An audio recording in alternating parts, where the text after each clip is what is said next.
di saat terakhir Aceh lemparin lagi Kayla ke tengah, dia yang satu dilempar lagi. Nah tiba-tiba nih Kayla yang dipegang sama dia itu ketarik kencang banget, ditarik sama dia ngelawan kan. Wah gede nih tau kata dia gitu kan, tarik cet, tapi narik set balik lagi. Terus gue bilang sama Aceh, Cek lepas Cek. Kata si Aceh, wah tanggung gede gitu kan. Nah, si Aceh tetap berusaha mempertahankan jorannya gitu kan. Wah gede nih, begitu ditarik kan nggak bisa tuh. Wah, Cek lepas, gue bilang gitu kan. Terus si Aceh tiba-tiba kan kayak ada tarikan gede nih kata si Aceh, terus dilepas sama dia. Itu kelihatan ya joran lari di atas air tuh, cuat kenceng banget. Wah si Aceh langsung diri, cabut nggak beres gitu kan. Joran yang satu dirapiin, gulung, gue langsung ambil tas. Ya begitu kita berdiri, itu dari tengah-tengah, dari deket kandang sapi tadi ya, itu muncul lagi itu kayak betanduk begitu kan, jelas itu kayak sapi gede, tanduk, matanya nyala, kenceng banget. Gue sama Aceh yang nggak lari ke arah Desa Putra atau ke Albert, tapi kita lari langsung ke arah Andut. Terus naik ke atas, itu lari sambil kita liatin itu. Wah gue jatuh 2 kali, gubrak, tapi berdiri lari lagi. Nah begitu udah sampai ke atas itu yang tanjakan, kita merhatiin anjing bunyi lagi semua, guguk. Yang gue heran itu nggak ada orang situ yang keluar, nggak ada yang ronda. Itu bener-bener sunyi banget. Wah itu nggak karu-karuan anjing itu, makhluk itu yang gue lihat tadi itu kayak gejebur kayak ngamuk gitu tengah-tengah saya tuh. Gue macam udah capek mau saya perhatiin, langsung gue berdua jalan. Itu sebenarnya jauh banget lewat situ, tapi kita berpikir kalau kita lewat Albert kan kita lewat pinggiran kali terus ya, lewat rawa-rawa nanti ngerinya disamber juga, ada benernya juga kita hari ke situ.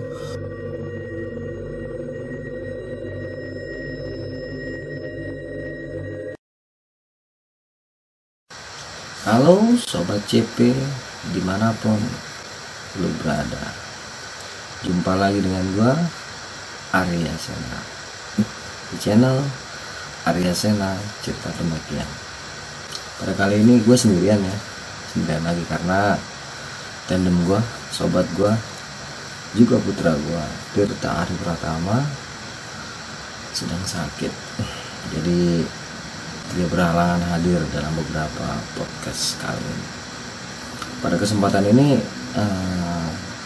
gue mencoba menceritakan sebuah kisah yang cukup menyenangkan ya.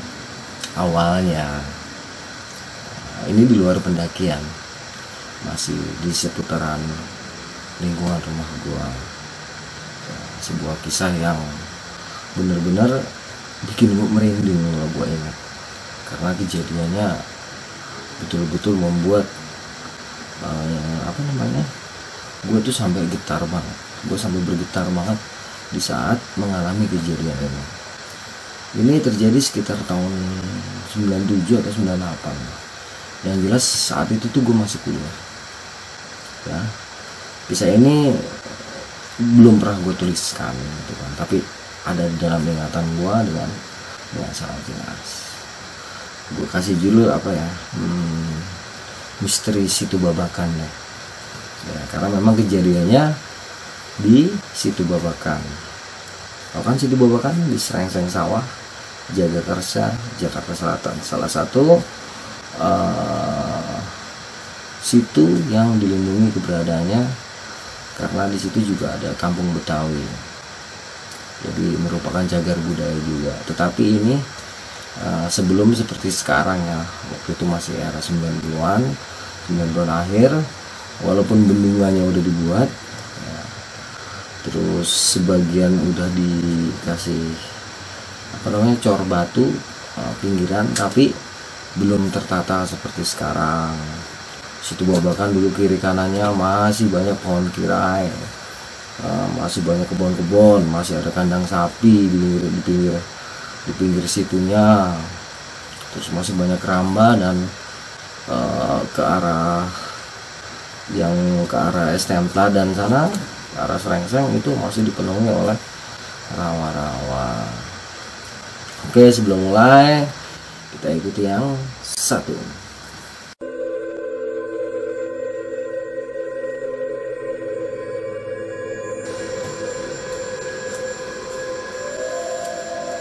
Oke. Kisah ini berawal dari kedatangan teman gue Aceh. Aceh itu senior gue ya. Dia tamat STM tahun 93, sedangkan gue tahun 93 itu baru aja masuk SMA. Tapi walaupun kita terpaut usia cukup jauh, sekitar 3 tahun, Aceh ini orangnya asik. Ya, dia nggak lihat yang kayak gitu. Yang penting asik, tahu sama tahu, kita bisa menghargai. Ya, dia juga orangnya pokoknya enak lah gitu. Yang penting tahu sama tahu aja lah, nggak usah harus lo harus gini nah, gitu. Awalnya dia tuh kira-kira habis maghrib lah datang ke rumah gue, biasa ngajak mancing ya, karena memang Aceh ini hobinya mancing. Dan gue di saat kuliah dulu, kalau nggak naik gunung ya, kalau lagi nggak ada aktivitas pendakian, gue lagi nongkrong aja di rumah, itu biasanya selingan gue sama Aceh tuh mancing. Kalau nggak di Danau UI ya di Situ Babakan. Antara kedua tempat ini aja dah, mana yang paling enak, mana yang paling asik kita datengin, ya itu yang kita samperin. Nah saat itu si Aceh ngajakin gue ke Situ Babakan. Dia bilang, gue masih inget ya kata-katanya, dia bilang dia dapat lapak emas. Soalnya kan selama beberapa kali gue mancing, gue bilang sama Aceh, pengen banget gue dapat emas Cek di Setu, ada nggak ya gitu, mujair mulu gitu kan. Terus dia bilang ada lapak emas, gue baru dapat kemarin gitu kan. Ya udah, kapan kita mancing? Sekarang kata dia. Jadi gue bilang kebetulan memang gue lagi nggak ada apa namanya jadwal pendakian gitu kan. Terus di kampus juga gue santai lah, namanya cuma mancing semalam. Udah setelah deal jadi langsung si Aceh nyuruh, dia bilang, "Halo, ada duit nggak?" "Ada," gue bilang gitu kan. "Dia apaan Cek?" "Bikin empan," kata dia gitu. "Empannya apaan?" Ya udah, dia minta duit kalau nggak salah waktu itu 10.000 untuk beli keju craft, terus telur sama roti keju juga. Nah itu dia beli ke warung, dia balik, itu kejunya diparut ya sama roti, terus telurnya dipecahin, itu diaduk sama dia apa namanya, dijadiin adonan gitu kan, terus dikukus. Itu wanginya minta ampun empan ikan, bener-bener wangi. Dalam hati gue, buset sayang banget. Itu keju campur roti campur telur ya, masih dikasih susu juga kalau nggak salah. Itu cuman buat mancing ikan emas. Dalam hati gue, aduh. Tapi ya udahlah, memang begitu kan planningnya. Jadi Aceh buat empan itu katanya memang ini spesifik untuk emas. Jadi nanti kalau kita pakai itu ikan emas tuh ngedep terus lah. Ya udahlah, namanya gue juga kalau mancing kan gue nggak madat ya, sekedar aja ya, sekedar kasih waktu. Udahlah, sekitar setengah jam itu kita bikin empan buat ikan, ngobrol-ngobrol. Gue nyiapin lah peralatan untuk di sana kan. Gue tanya, "Di sana semalaman kita Cek?" "Iyalah semalaman, begadang kita pagi." "Ya udah." "Oh ya udah, kalau gitu gue nyiapin kompor deh, sama kopi, sama nesting," gue bilang. "Ya udah, siapin alat camping lo," katanya. "Lumayan, daripada beli kan susah, endut kadang buka kadang enggak," katanya. Endut itu kuncen ya, kuncen Setu ya, dia tukang jala tapi juga punya warung di pinggiran Situ Babakan. Tetapi Situ Babakan yang tempo dulu, tempo 90-an, bukan Situ Babakan era sekarang, dimana di deket bendungan itu udah nggak ada bangunan sama sekali. Dulu di situ kan ada bangunan ya. Pas turunan itu sebelah kanannya ada pohon rambutan, yang depan Jakarta Rescue, itu dulu rumahnya Endut. Sekarang udah nggak ada, udah jadi kampung budaya Betawi. Karena keadaannya kayak gitu, malam itu susah warung satu-satunya Endut kadang buka kadang enggak. Kalau udah malam sih pasti tutup lah, dia jarang dia buka. Kalau kita ngetok baru dia ngelayanin, itu pun kalau dia mau buka gitu kan, kalau enggak ya enggak. Ya udah, untuk antisipasi kejadian seperti itu, gua di sini sama Aceh nyiapin dulu kopi, terus nyiapin apa namanya parafin segala macem, termasuk makanan-makanan gitu, cemilan-cemilan. Begitu dirasa udah masuk semua ke dalam tas, termasuk joran, empan, bergeraklah gua menuju Situ Babakan. Nah, Situ Babakan dari lokasi dari rumah gua ke lokasi itu nggak terlalu jauh ya, mungkin 1 kilo lah, mungkin 1 kilo, karena kita nanti motong jalan kan itu bisa lebih deket lagi.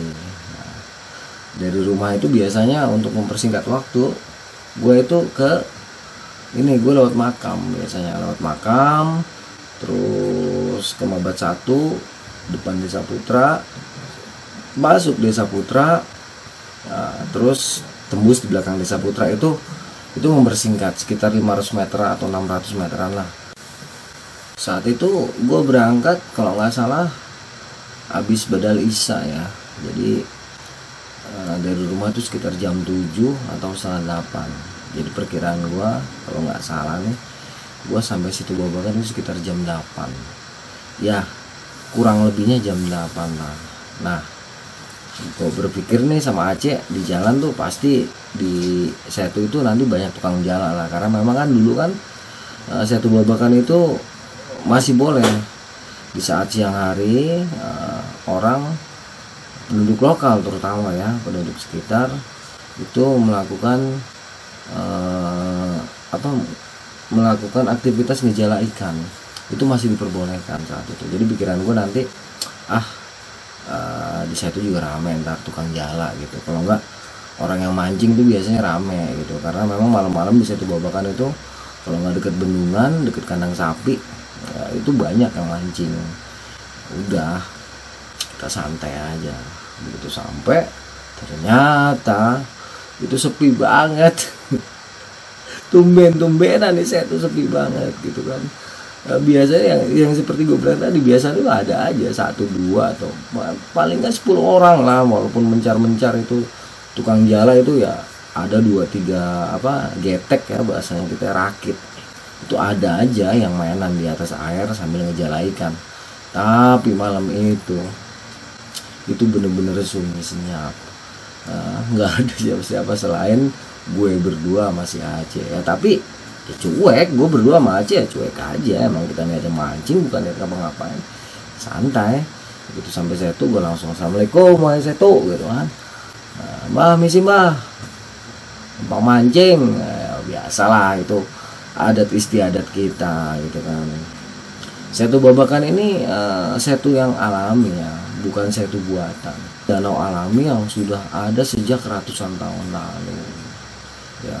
Di sini cukup banyak legenda, cukup banyak mitos yang mengiringi keberadaan situ Babakan sejak keberadaannya. Banyak versi yang menceritakan tentang situ Babakan, tapi ini gue ceritakan versi yang gue denger langsung dari orang-orang tua Betawi sini, yang orang asli Betawi sini yang hidup memang udah turun temurun di daerah gue. Versi ini aja yang gue angkat. Nah, di situ Babakan ini menurut orang-orang Betawi, juga menurut cerita dari nenek gue, kakek gue almarhum ya, itu dihuni oleh sosok buaya putih tapi buntung. Nah, buaya putih buntung ini peliharaan salah seorang tokoh masyarakat di sekitar wilayah gua. Dia biasa disebut si buntung karena memang bentuknya buaya buntung. Nah, si buntung ini bisa dibilang nggak jahat lah, karena apa? Karena afiliasinya tuh sama tokoh Betawi, tokoh masyarakat sini yang cukup terkenal, gua nggak usah sebutkan namanya. Jadi beliau ini memang menurut cerita, menurut dongeng ya, yang berkembang, dan menurut orang-orang sini, orang-orang asli Betawi sini, mereka bercerita bahwa ada makhluk bernama si buntung. Dan si buntung ini nggak cuma di situ Babakan mainnya, dia juga main ke depan kali. Nah dulu nih depan kali kan di depan rumah gua ya, ke arah pinggir jalan tuh ada kali yang sekarang tuh cetek, dangkal ya, terus penuh sampah, banyak lumpur. Nah dulu tahun 80-an ya, di zaman gua kecil, itu kali masih dalam dan airnya bisa dibilang sepanjang tahun itu nggak pernah kering. Nah ya ini bukan sekedar dongeng, gua sering banget ya, ketika itu pinggir kali itu masih banyak pohon bambu, masih banyak empang-empang ya, belum banyak rumah seperti sekarang, masih banyak kebun-kebun sekitar kali, dan kalinya juga masih dalam, airnya juga selalu ada sepanjang tahun.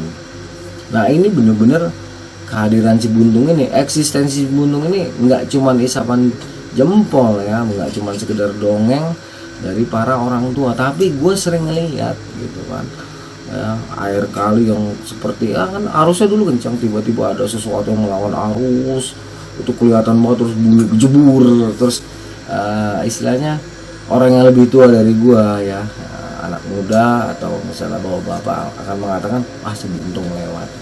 Itu memang nggak kelihatan buayanya, tapi gejeburnya itu bener-bener kelihatan. Daerah gua ini tahun 80-an, Lenteng Agung, sebelum ada kampus UP, itu bener-bener tempat jin buang anak. Karena apa? Masih banyak empang dan kebun-kebun pisang, kebun bambu, kebun-kebun kosong yang istilahnya tempat jin pada bersarang.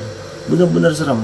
Kampus Pancasila aja itu dulu masih rawa-rawa, terus kuburannya itu masih belum tertata seperti sekarang kuburan umumnya. Dan kompos itu dulu sekarang Fakultas Farmasi ya, di situ dulu ada gedung tua dan juga gudang tua, penyimpanan alat-alat berat dari pabrik kompos yang tidak dirawat. Itu alang-alang dan seremnya minta ampun.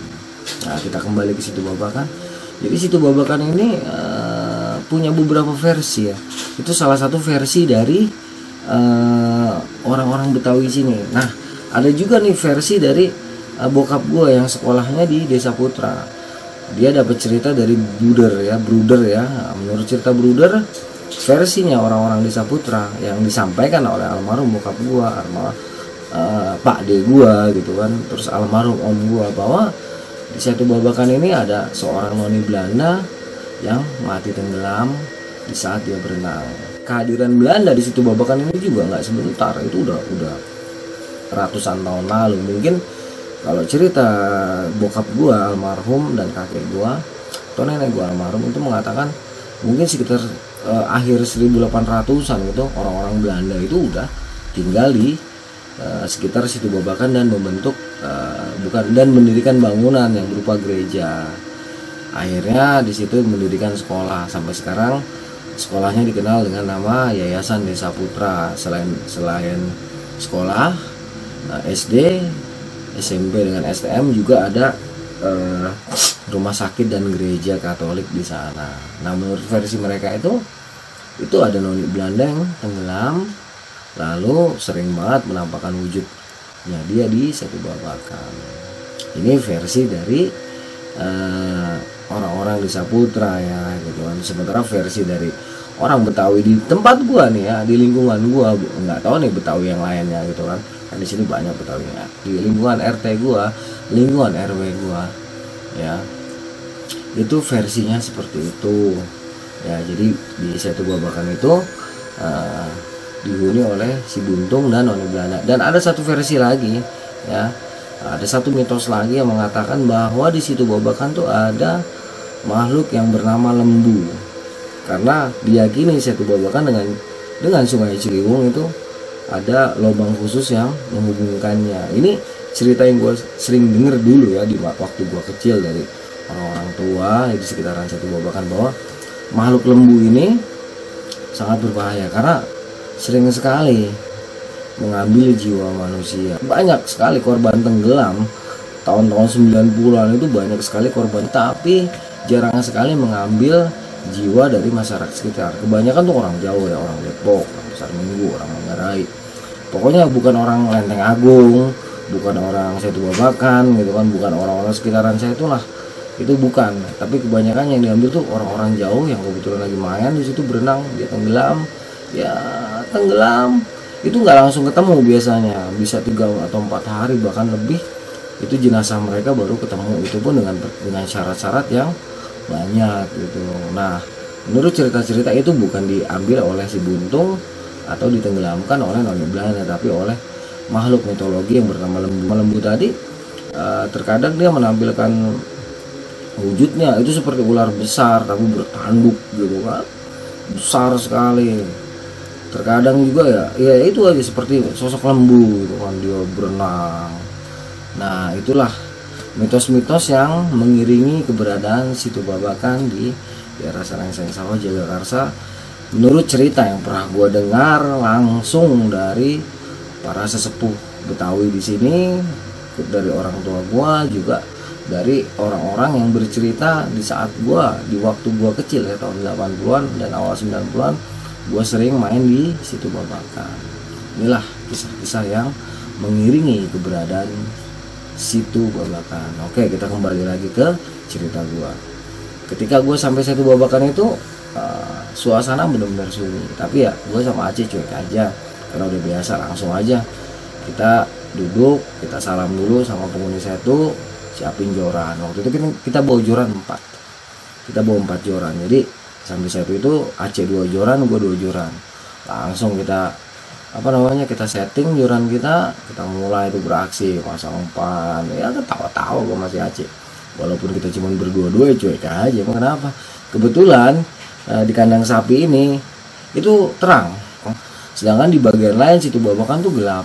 Ya ada sedikit cahaya tuh di sekitar rumahnya Endut ya, sementara di bendungan itu gelap total. Terus nanti ada satu titik cahaya lagi ke arah ini ya, ke arah Sikon 14 itu ada satu titik lampu juga, itu untuk nginarin keramba, tapi itu juga jauh jaraknya. Kenapa banyak pemancing yang milih kalau nggak di sekitar bendungan atau di sekitar kandang sapi? Karena di situ terang. Nah kalau di bendungan itu tempatnya enak, udah tertata, dia agak luas gitu kan, dia agak luas jadi bisa tidur-tiduran juga. Nah kalau di belakang kandang sapi ini sempit ya, pembatas danau dengan pagar Desa Putra tuh deket banget, jadi agak sulit kita untuk tidur-tiduran, tapi enaknya tuh terang ya. Karena terang ini kita jadi bisa lihat pelampung. Nah, kita jadi bisa lihat pelampung kita di saat disenggol sama ikan gitu kan. Itulah kelebihan kenapa kita milih di dekat kandang sapi ini. Tetapi di kandang sapi ini sebelah kirinya itu menurut rumor, menurut dongeng ya, adalah sumber mata airnya dan tempat terdalam dari situ Babakan. Jadi kalau lu datang masuk situ Babakan dari arah Jakarta Rescue atau dari arah Alber ya, asrama alat berat Sikon 14, ketika lo datang di bendungan itu dulu ya, sebelah kirinya itu langsung pagar Desa Putra, sementara sebelah kanannya yang sekarang jadi rumah Jakarta Rescue, terus ke dalam itu kebun-kebun penduduk dan banyak banget pohon kirai di pinggir-pinggir situ Babakan karena terang cahayanya. Nah seperti gue bilang tadi, itu di sebelah kiri ya, kalau lu dari Albert tadi lu tinggal mandang lurus ke depan, nanti kan situ Babakan tuh lurus pagarnya terus bengkok begini. Nah di belokan itulah, itu menurut rumor ya, menurut cerita, dan memang bukan menurut rumor dan cerita juga sih, memang gue tahu gitu kan, memang itulah sumber mata air dari situ Babakan. Memang di situ dalamnya minta ampun, dan disitulah tempat noni Belanda tenggelam. Juga makhluk mitos yang bernama lembu itu kerap hadir ya, dari daerah situ. Tapi saat itu gue nggak ingat, gue nggak pikirin itu di saat mancing. Gue mancing aja biasa, cing lempar, wah dikedet, kita tarik nggak dapat ikannya, pasang umpan lagi ya, pasang umpan, liatin lagi sambil ngobrol sama Aceh sambil ngerokok gitu kan. Ada sekitar 1 jam lah aktivitas gue tuh sama Aceh, sibuk lah betotin joran, tapi masih belum ada hasil. Sementara Aceh udah dapat hasil, Aceh udah dapat ikan mujair kalau nggak salah 4 ekor, tapi gue masih nihil, belum seekor pun ikan yang nyantel di kail gue.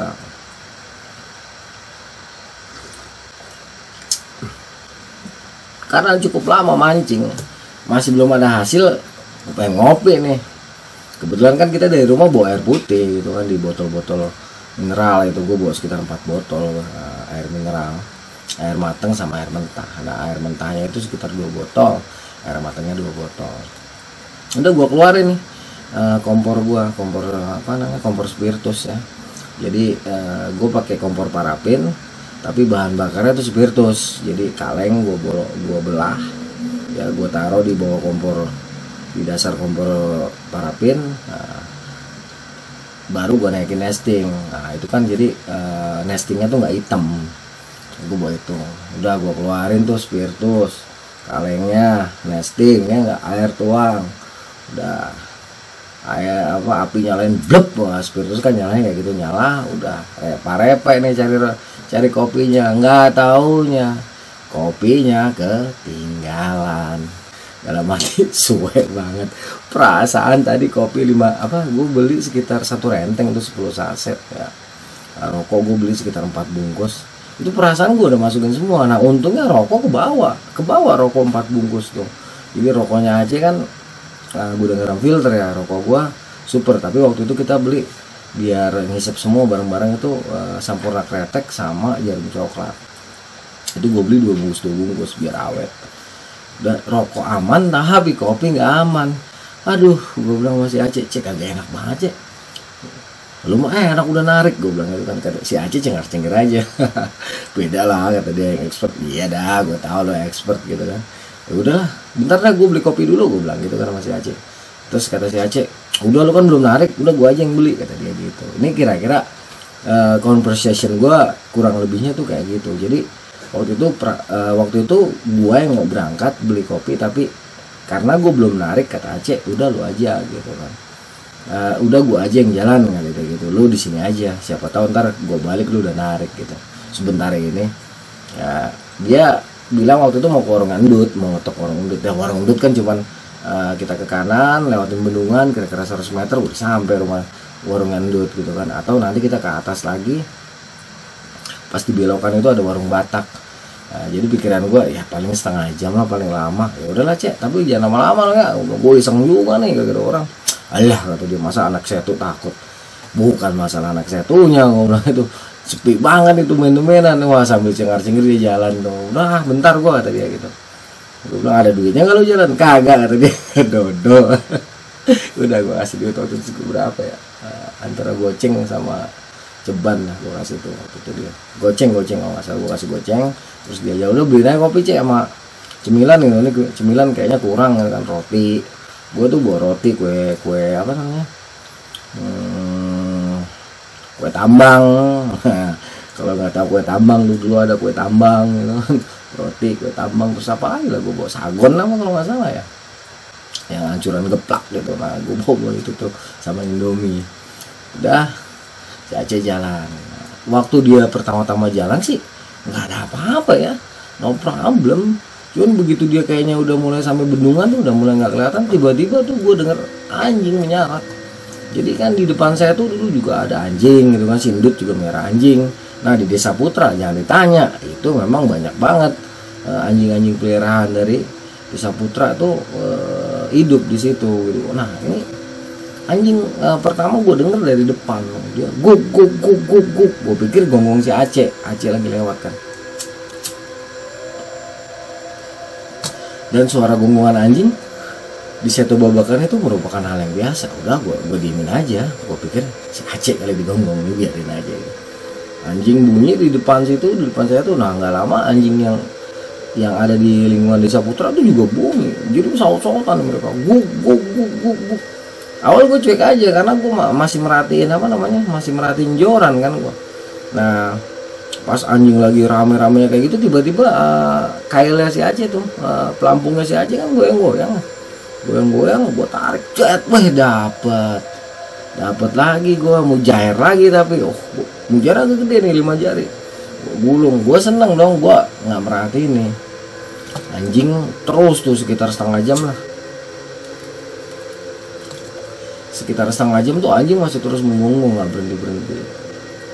Tapi gue cuek, belum merinding karena gue masih asik sama joran-joran tadi, dengan 4 joran tadi.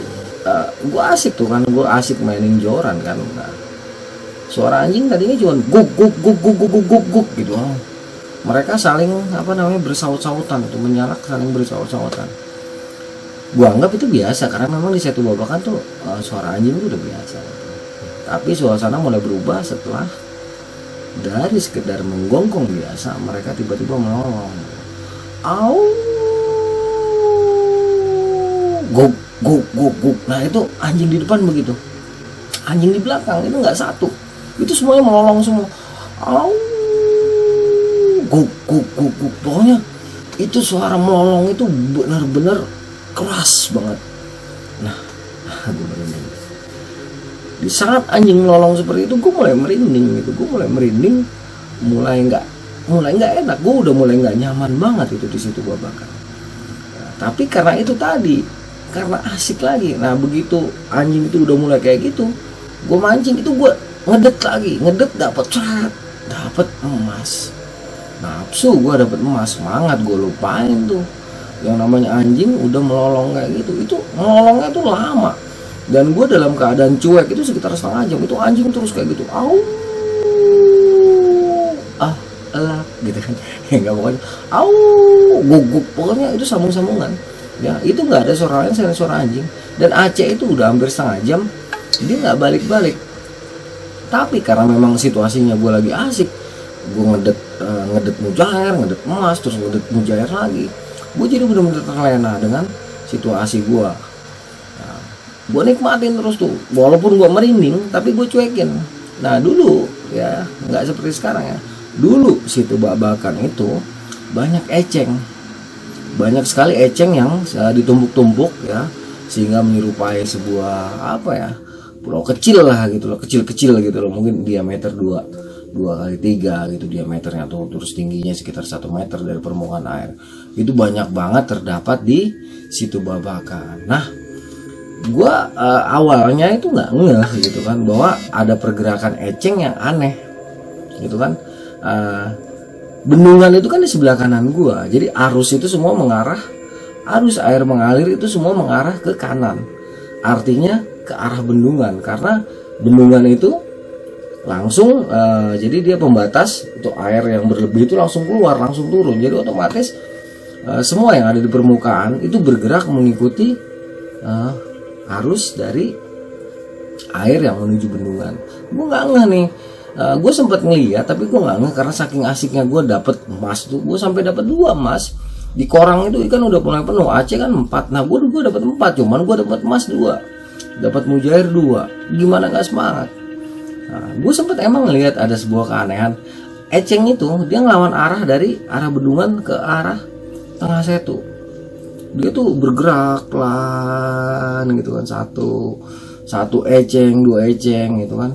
Cuman gue belum ngeh, gue tetap masih asik. Nah di saat mulai nggak dapet nih, nah, itu kan sudah setengah jam tuh, anjing itu tetap nggak berhenti, dia tetap au, guk guk guk tuh di depan, au, guk, kadang-kadang nolong bareng, au, anjrit.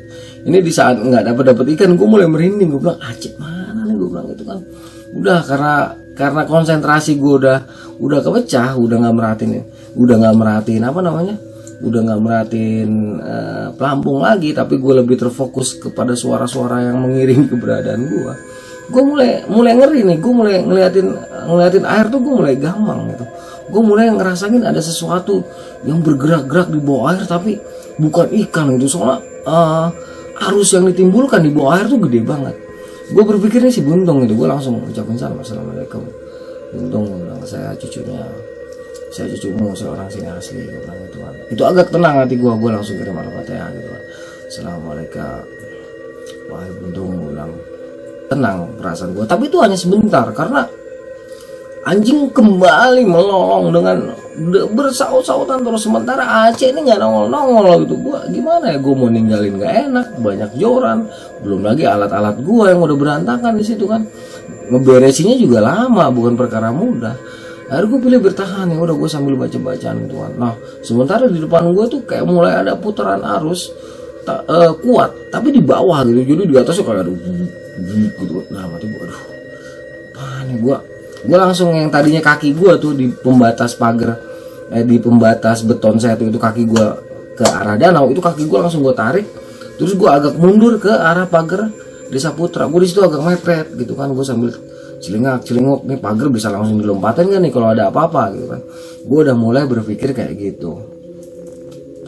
Jadi saat lagi gue perhatiin tuh air yang lagi harus gitu, itu eceng itu bergerak, ada yang ke arah pohon kirahi di depan, ada yang bergerak ngikutin arus gitu kan. Gue perhatiin itu suara anjing masih terus suara anjing nggak berhenti. Nah, tiba-tiba di sebelah kanan gue nih, gue lihat ada Aceng nyamperin gue tuh dari arah bendungan. Dia jalan pelan. Gue dalam hati gue langsung merinding kan. Gue bilang astagfirullahaladzim. Gue langsung mepet ke apa namanya, ke pagar desa Putra. Gue langsung pegangan. Gue bilang ya Allah, astagfirullahaladzim. Gue langsung zikiran tuh. Nah, Acengnya tuh agak ke tengah, dia belok nyamperin gue ke tengah, ke tempat yang ada seperti arus muter tadi di tengah-tengah, bukan di tengah sih, di depan mata gue lah, kira-kira jarak 10 meter itu dia apa namanya, di antara bayangan di antara kerlip cahaya lampu tuh kelihatan kayak ada putaran, kayak ada sesuatu yang besar yang kuat itu sedang berputar-putar di situ. Suara anjing berhenti kira-kira 5 menit. Tiba-tiba dari tengah itu muncul ikan gede, dia lompat. Nah, ikan itu udah sering banget diceritakan sama Endut, sama orang-orang sekitar, bahwa memang hari-hari tertentu ikan itu akan muncul. Itu sejenis ikan hius ya, jadi kelihatannya hiu, kayak ikan hiu kelihatannya, padahal itu disebutnya ikan hius. Yang ada patinnya itu loh, ikan patin gitu kan, yang ada patilnya itu, dia lompat gede itu ikan udah sering diceritakan, jadi gue nggak begitu kaget. Sementara putaran airnya udah nggak ada, gue tenang. Cuman gue nggak enak, gue merhatiin nih Aceh mana gitu. Gue sempat melihat ada bayangan orang gitu kan jalan di sebelah kanan gue tuh, di arah bendungan. Gue kelihatan banget tuh kayak orang lagi ngerokok jalan ke arah gue. Gue pikir Aceh, gue tenang ya udah, gue pura-pura mancing, gue fokus kan, gue tungguin. Mana yang tadi orang tuh? Nah, orang itu nongkrong di dekat pohon kelapa. Dulu ada pohon kelapa doyong gitu kan. Gue bilang kok malah nongkrong sih itu si Aceh. Cuman gue mau manggil malas gitu kan, gue diemin aja. Di saat gue mau bergerak nyamperin, tiba-tiba suara anjing bunyi lagi. Saut. Nah itu Eceng itu ya, yang tadinya mereka bergerak, sebenarnya nggak logika ya, sebenarnya harusnya Eceng itu semua ngikutin arus gitu kan. Yang tadinya bergerak ke arah gua, ke arah tengah ya, ke arah bendungan, tiba-tiba bergerak ke arah gua semua. Gua awalnya gua tenang gitu, gua perhatiin ya, kok Eceng ngarah ke gua semua kan. Itu pelan. Nah, di saat Eceng itu lagi nyamperin gua, itu suara anjing makin parah, makin kencang. Terus air tuh kayak beriak di depan gua muter. Ini gua udah nggak peduli lagi sama joran, sama alat-alat masak gua untuk naik gunung. Itu gua nggak peduli, gua langsung lari ke arah bendungan. Itu gua lari pontang-panting, untungnya gua nggak kejebur. Itu Eceng yang ngejar. Astagfirullahaladzim. Jadi gue dikejar sama Eceng tuh. Gue lari, gue kejar sama Eceng. Terus gue sambil bendungan, Eceng ngikutin lagi. Gue langsung lari ke rumah Endut gue ketok-ketok, itu nggak keluar. Itu udah sekitar jam 10 atau setengah 11. Bang, begitu gue sampai rumah Endut, itu kan Eceng gue lihat dia ke arah perahu marinir ya, mau deket ke situ semua kan. Itu kayak, itu bentuknya kayak apa? Kayak buaya, gede banget. Jadi Eceng itu gue bentuk kayak buaya, tapi ada tanduknya gede. Gue sampai, bang, gue ketok, Endut itu nggak keluar, bener-bener nggak keluar. Padahal suara anjing itu segitu kencangnya, tapi Endut gue ketok-ketok nggak keluar. Itu sampai setengah jam gue perhatiin dulu, Eceng itu kayak berdiri dia. Allah, gue sampai lemes banget. Gue sampai duduk, gue bilang ya Allah, lu apaan itu? Gue bilang astagfirullahaladzim. Anjing makin kencang tuh. Terus Eceng itu kan kayak apa ya? Dia gede tuh ke atas tuh, kayak ada tanduknya, terus langsung jatuh ke bawah. Itu air saya tuh langsung bergelombang gede banget.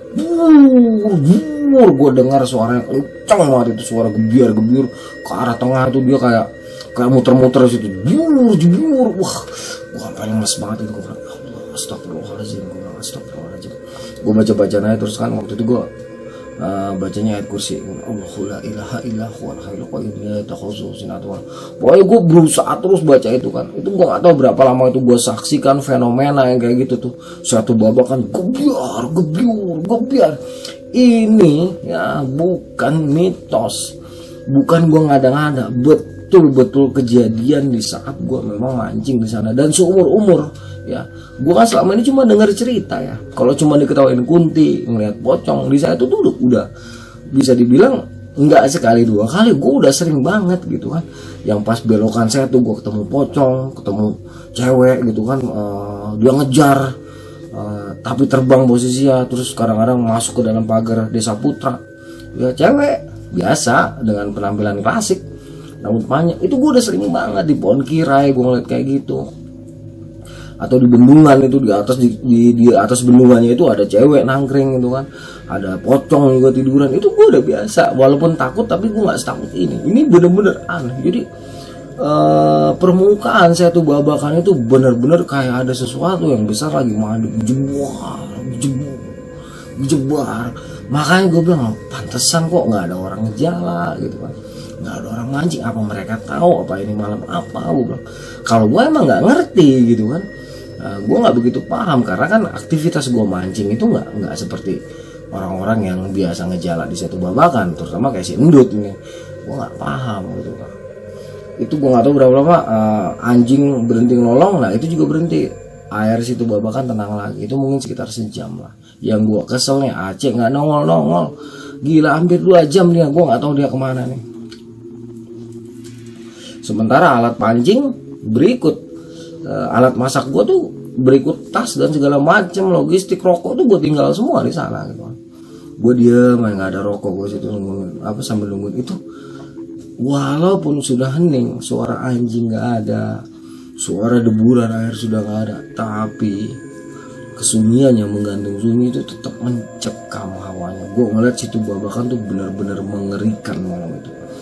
Ya bener-bener ngeri gue. Jadi ketenangannya itu kayak ada sesuatu bude di tengah-tengah itu, dia lagi ngawasin gue. Ya Allah, astagfirullahaladzim, kalau gue ingat itu ngerinya gue minta ampun. Mungkin sekitar jam setengah 12 apa jam 11 lah si Aceh, sekitar jam 11 lewat lah, belum jam setengah 12 itu si Aceh datang ketawa-tawa, dia cengir. Dia sambil bawa kopi yang udah diseduh, dia bawa makanan kacang gitu kan. Dia lewat tuh sambil nyanyi-nyanyi. Gue inget banget dia nyanyi-nyanyi. Begitu lewat depan gue kan kenalin suaranya, Cek, gue panggil, weh lu ngapain di sini, kata si Aceh. Astagfirullahaladzim Cek, gue bilang gitu, udah sini dulu ya, gue bilang kayak gitu. Kenapa lu kayak orang ketakutan? Enggak, udah bilang udah di sini dulu, santai dulu, gue bilang itu kan. Gue nggak bisa ngomong masih Aceh gitu, gue ngeri kalau gue omongin ntar dia nongol lagi, sedangkan kan joran harus kita ambil gitu kan. Udah Cek sini dulu lah, santai. Ono joran biarin aja dulu. Lu ini nggak, lu tindin batu nggak? Ya gue tindin batu, ada yang gue ikat juga ke pagar DP, gue bilang kayak gitu. Jadi nggak bakal lari kalau diboikan gitu kan. Oh ya udah gue ngobrol-ngobrol sama Aceh di situ sekitar setengah jam, tapi mata gue tuh ngawasin situ Babakan terus gitu, gue awasin terus. Perasaan gue udah gak ada apa-apa lagi, baru gue bilang ya udah Cek, pindah jangan di situ, gue bilang kayak gitu. Di bendungan aja, gue bilang kayak gitu, biarin gelap deh, tapi lega kan, gue bilang kayak gitu. Nah, ntar gue bakar-bakaran di situ ya, gue bilang kayak gitu. Kata si Aceh, ya udah yuk ambil dulu gitu. Itu waktu jalan tuh separuh mati gue takutnya. Itu gue nggak berani bener-bener deketin pinggiran danau tuh, gue nggak berani. Gue bener-bener takut. Jadi begitu sampai bendungan gue bilang sama Aceh, Cek lu ambil dulu deh Cek, jurannya gue di sini aja gitu. Kenapa sih, kata dia. Nggak deh, gue di sini aja, gue bilang. Gue aduh ya udah, si Aceh karena dia nggak ngerti ya, dia santai aja, diambil, dia beresin tuh joran di sana. Dia pokoknya beres, dia langsung mengarah ke bendungan. Udah sampai bendungan dia siap-siap lagi, gue disuruh nyari kayu kan, tadi dia nyari kopi. Nah tadi tuh ngobrol waktu pertama kali dia, gue tanya lu nyari kopi di mana? Gue bilang lu nyari kopi di Cililitan. Lama bener lu. Kagak tuh, gue ketemu temen gue katanya anak BK, ngobrol dulu, terus gue pakai motor ke Lenteng dah. Nah, di Lenteng gue, nih kan gue bawa pancong katanya. Oh iya gue pancong Lenteng. Jadi dia lama tuh dia ngobrol dulu sama temennya anak BK.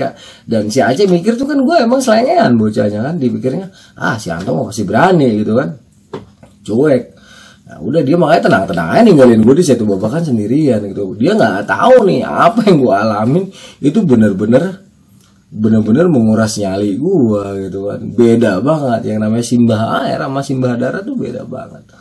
Apalagi ini kemungkinan besar kalau gue lihat mungkin makhluk mitologi yang bernama lembunya gitu. Karena memang itu kayak gimana ya, ini kayak badan ini sampai dingin gitu kan, terus ada keinginan kita tuh pengen nyebur gitu, kayak ada gendamnya. Di saat gue lagi menyaksikan yang makhluk besar gitu, yang eceng tadi ngebentuk sebuah makhluk yang ada tanduknya tuh, itu kayak ada sesuatu yang manggil gitu. Tapi karena gue terus berselawat sama gue terus baca-baca ayat suci, itu akhirnya gue bisa nolak gitu kan, itu dia. Makanya gue pas si Aceh datang ngobrol-ngobrol, gue udah nggak berani lagi ke tempat ke kandang sapi tadi, gue udah nggak berani lagi. Itu pun di bendungan pun gue mancing agak jauh, gue nggak berani deket-deket. Jadi setelah kita mancing, gue bakar-bakaran, gue mau ngajak balik juga nggak enak gitu kan, si Aceh lagi seneng-senengnya. Di korang itu ikan udah ada 10 gitu, ikan mas 2, ya, ikan mujair lu 8. Udah kita terusin mancing, memang udah nggak ada apa-apa ya, sejam ke depan tuh masih nggak ada apa-apa. Sekitar jam 1 itu, di saat Aceh lagi asik-asik mancing, tiba-tiba Aceh mulai ngeh ada sesuatu kan. Ini nggak ada gonggongan anjing, nggak ada, udah nggak ada. Tiba-tiba Aceh, tok, lu merhatiin gerakan eceng nggak sih dari? Ya dia mulai ngeh nih, kalau eceng tuh ngelawan arus terus gitu, jadi udah mau masuk ke bendungan. Dia kan harusnya ngikutin arusnya, jatuh terus ke bawah ke kali baru kan. Ini enggak, udah ada di tepi bendungan, dia jalan lagi ke tengah gitu kan. Sementara kita emang kalau lagi ada kayak gitu narik terus tuh, betot. Nah si Aceh, gue udah nggak berani sama sekali. Gue cuma udah lu aja lah, joran lu aja digelar lah gitu kan. Gue mainan api aja gitu. Tapi gue sambil merhatiin terus. Aceh lama-lama merhatiin nih, kok kecing. Terus dia manggil, tok, lu merhatiin nggak gitu? Apaan Cek? Coba lu perhatiin ya. Gue udah tahu apa yang dia maksud kan, gue liatin. Iya Cek, gak ada yang aneh Cek.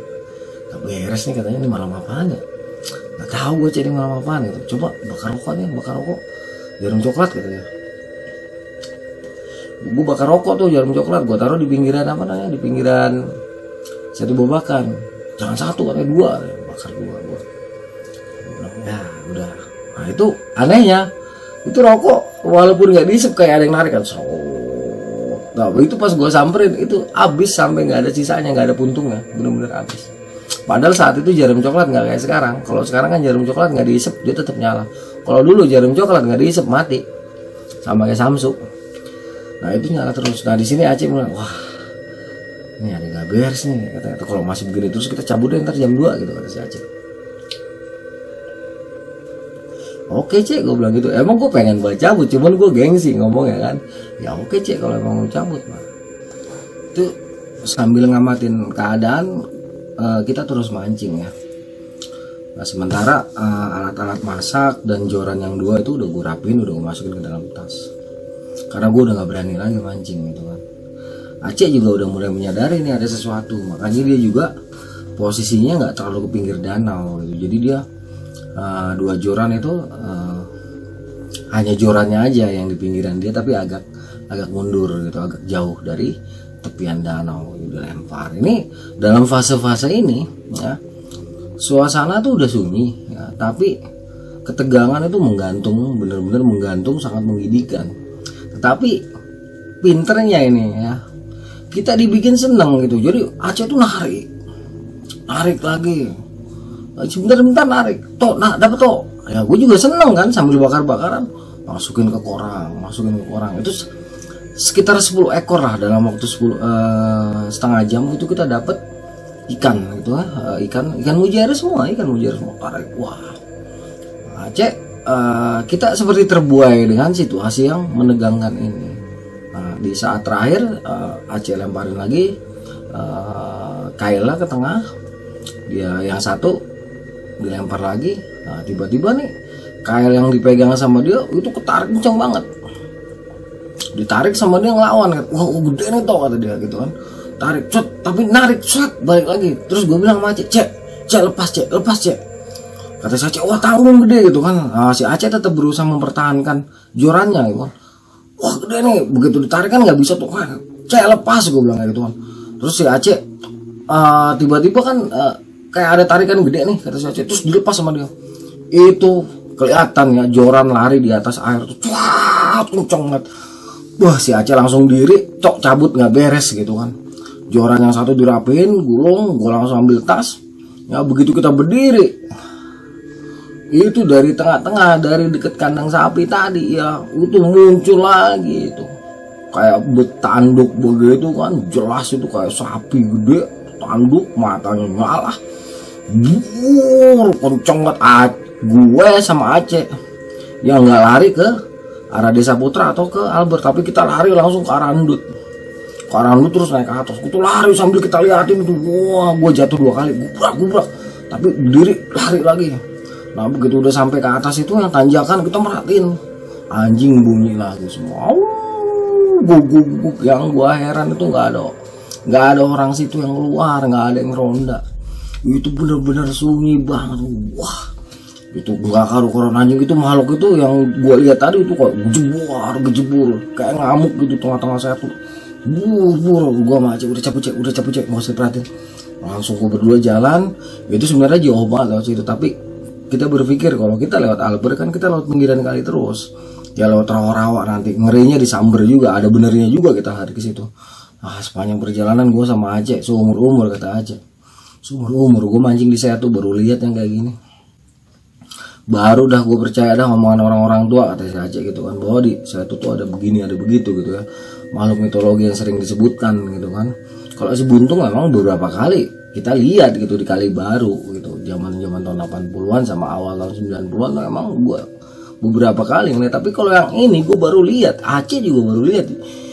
Aceh itu 3 tahun di atas gue, berarti dia lebih senior, dia lebih berpengalaman dalam urusan main di Setu atau mancing di Setu. Dia bilang dia juga baru pertama kali ngeliat yang kayak gini. Dia bilang gila, ngeri banget. Udah kita sambil jalan ngebahas itu. Wah, alhamdulillah Cek, gua baru ceritain sama si Aceh selama dia pergi. Terus gua tanya, lu kenapa lama banget sih Cek? Gua lupa toh, kata dia gitu kan. Gua lupa ninggalin lu di Setu. Astagfirullahaladzim. Terus gua ceritain, Cek, sebelum lu, gua tuh lebih parah ngalaminya, tau nggak? Waktu di kandang sapi tuh, itu di bawah kita itu kayak ada arus muter-muter Cek.